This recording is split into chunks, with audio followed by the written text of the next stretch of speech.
Bitta tilni bilgan odam bir kishi bo'ladi va u dunyoni bir kishi ko'zi bilan ko'radi. Tafakkuri ham bir kishiniki bo'ladi. Agar ikkita tilni bilsangiz, unda siz ikkita odamsiz. Ya'ni dunyoni ikki karra ko'p ko'rasiz hamda tafakkuringiz ikki karra ko'p bo'ladi. Agar siz rus tilini ikkinchi til sifatida o'rganmoqchi bo'lsangiz, o'rganganda ham oson yo'l bilan o'rganmoqchi bo'lsangiz, murojaat qiling.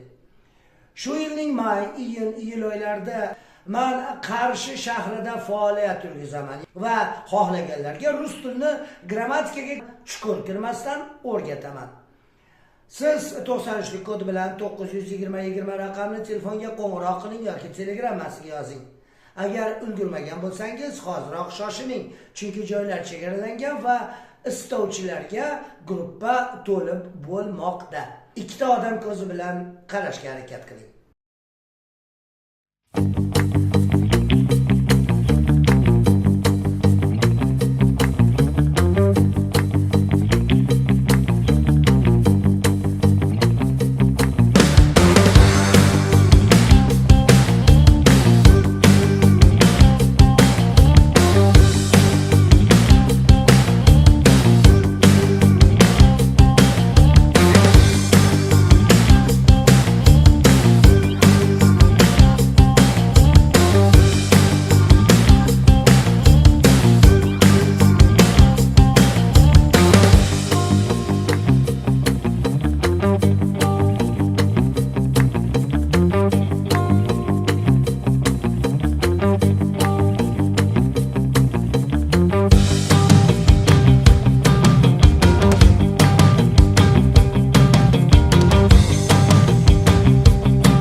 Hurmatli tinglovchi, ekraningizda ko'rib turgan ushbu raqamga Telegram oching va murojaat qiling. Shunda siz shaxsan Telegram orqali mendan individual dars olishingiz va rus tilini o'rganishingiz mumkin bo'ladi. Bitta tilni bilgan odam bir kishi bo'ladi va u dunyoni bir kishi ko'zi bilan ko'radi. Tafakkuri ham bir kishiniki bo'ladi.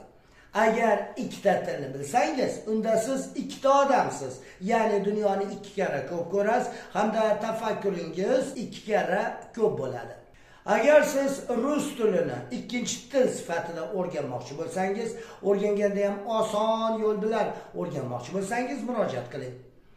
Shu yilning may, iyul oylarida men Qarshi shahrida faoliyat yurgizaman va xohlaganlarga rus tilini grammatikaga chuqur kirmasdan o'rgataman. Siz 93lik kod bilan 920 raqamli telefonga qo'ng'iroq qiling yoki telegrammasiga yozing. Agar ulgurmagan bo'lsangiz, hoziroq shoshiling, chunki joylar chegaralangan va istovchilarga gruppa to'lib bo'lmoqda. Ikkita odam ko'zi bilan qarashga harakat qiling.